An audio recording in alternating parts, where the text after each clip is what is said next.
So here at the finish, yes, your oars may be synced up, but he's used much more upper body dynamics than Bauga has used.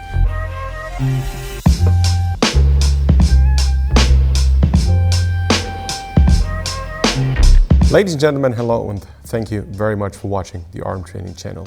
Now this is the second recording of the same video. As usual by now, one of the various equipments that I'm using doesn't function as I set it up to function, which gives me the opportunity, to put it in politically correct way, to do it all over. Does anybody see my Buddhist attitude? I'm fully in my which is what you have to be if you've got 3 kids and you try to stay calm.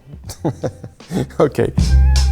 So the Germans contacted me and said, hey Arm, can you look at our double scull? We became world champion. We would like to get your sincere feedback. Okay, there are 4 very interesting protagonists. We've got the Dutch, we've got the Germans, we've got the Turkish, and we've got the Italians.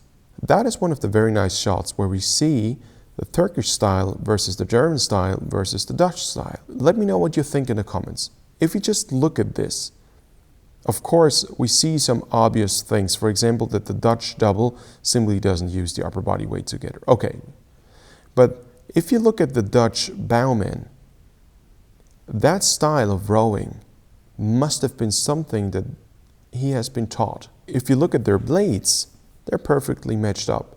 And that is something, in my humble opinion again, it's not sufficient to look at blade angles and say, okay, now blade angle 1 and 2, oh, they look about the same. That's good, so you have to use your upper body less, so you end up with the same angles.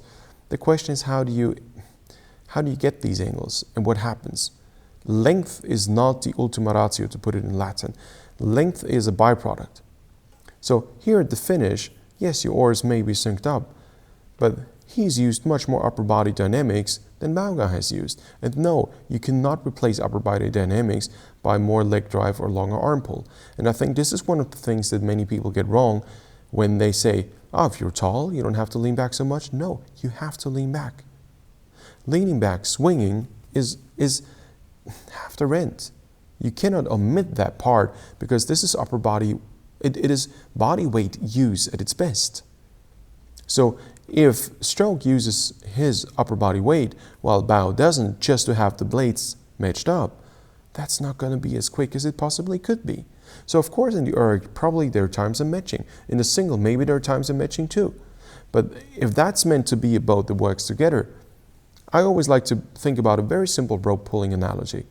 If you had a pair pulling on ropes using their weight exactly the same point of time, that will be an uneven game. Of course, the pair that uses the weight at the same point of time will win. It's a quick jerk, boom, that gets the momentum, and rowing is about leverage and momentum. So I think this is where the Dutch double misses out on the middle. Of course you end up with the same length, but that's a different rowing style. You also have to be fair.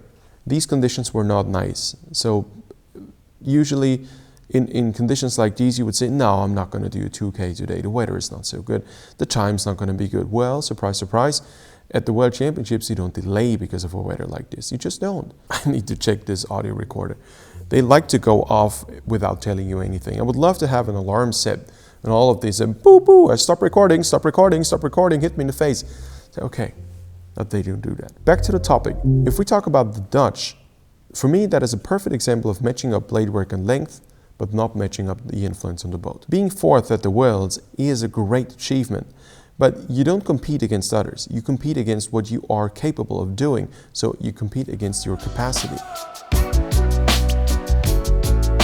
Let's look at the Germans. The Germans are the most moderate of them all when it comes to technique. They're right in the middle. The idea is to use the mass at about the same point of time, and if you look at them, they do it earlier than I like to see it, but actually not much. And that's just a personal preference. The way they match up their upper body weight use is excellent. And if you compare the Dutch versus the Germans, maybe they are physiologically on par. I don't know that. But the way they match up their body weight use, for me, is one of the deciding factors. They don't do too much, but they also don't do too little. And they appear to be of different physiology or anthropometics. So how long is your trunk versus your legs and all that stuff. They don't appear to be the same. Bow guy seems to have a longer trunk than stroke guy. That's the one thing we can tell for sure. Maybe bow guy is even taller. Still, they manage to use upper body weight at the same point of time. That for me is one of the most deciding factors of them all. Now, if you go back a couple of strokes and look at the Turkish, they make themselves quite heavy at the catch. For bow guy here, for example. As you go to the catch, reaches forward. That's the classical shoulder heavy catch, which makes it almost impossible to have a decent force connection. So this is a mark where you will see injuries in the future, and here as well. Trying to get that extra reach doesn't pay. Nevertheless, Turkey has such a high quality at the moment of rowers. It's fantastic. Just one thing I monitor always is, are rowers able to hold their knees down until the hands have at least passed the knees? You will laugh, but that's one of the factors that is very much deciding when it comes to how long is your effective drive length. And if you look at both of them, they hold their knees nicely. I reckon that this has been something that they've been taught to do. They must have been taught to do this, because otherwise this wouldn't happen in the final. And they were out to make a medal. That's halfway. That's about halfway mark. Not quite. Oh yeah, actually no, for them it's 3:09 for a 1,000. That is very quick. That is very quick in these conditions. And if you look at them row, yes, they use the upper body early because they're so shoulder heavy at the catch, but nevertheless they manage to pivot with their upper body weight around the center of the drive, which is here. So if you use your upper body weight right at that stage, hey, you've got a lot of things going for you. And that is something I see across the entire Turkish team. That is a handwriting. This is not something that happens. It's a handwriting of coaching. So I very much like the way these two young Turkish athletes row. Now here's a nice shot of the Italians. The way the Italians row is very similar to what the Turkish are doing. They try to reach out a lot at the catch. But they have a more refined way of doing this, yet they are about as hunched as the Turkish are. You see this? Quite shoulder heavy, trying to get the extra reach. This is something you see with juniors quite a lot, because they're taught, hey, you need to be long, you need to be long, you need to have the extra length, and your stroke is shorter. Why is your stroke shorter? You need to have a long stroke, when in fact it doesn't matter that much. It's better sometimes to have a stroke that is 5 degrees shorter, but the effective drive length, where you're actually connected with decent force on the blade, is longer, because your body's in a better position. The posture, the tension is all better. Still recording? Yes. I'm paranoid almost. The way the Italians, however, propel the boat is very nice, because they do use weight. So a nice leg drive, keep on moving the boat. Yes, there's a bit of empty seat motion of the bow. It is not as effective as it could be. However, I found out on a bi rower, if you move your seat out empty, it actually creates better force curves than using the upper body too early at the catch and pick up the upper body too early at the catch. I think it is because you use your shoulder in a more linear fashion. Your shoulder doesn't go up that early. With an early upper body pivot, the shoulder does go up, so you actually rotate. So the shoulder point goes up. But if you just shoot your slides, the shoulder still stays in the same vertical position. And I think this is very much the thing that allows you to have a more, actually a flatter force curve, at least in low steady state rowing. I think Alan Campbell, the British single sculler, intentionally used that kind of style and technique just prior to the London Olympics. But it is significantly better than using your upper body early.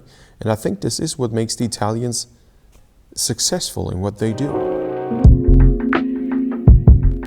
Last shot of the Germans, just before the finish. You know, this is 6 minutes into the race, a couple more meters to go. This is still the discipline they've got. That stability. The bow guy's low back is also prone to injuries. It is possible that there's a lack of strength in the ventral chains, there's everything here, abs, but it's also possible it's simply lack of pelvic mobility where you don't have the capacity to rotate enough. Both of that is possible, you never know. Nevertheless, the way they both manage to be heavy around perpendicular makes all the difference. If bow guy could keep his back straight, he could actually pivot around the hip. Imagine how quick they'd be going with this kind of leverage.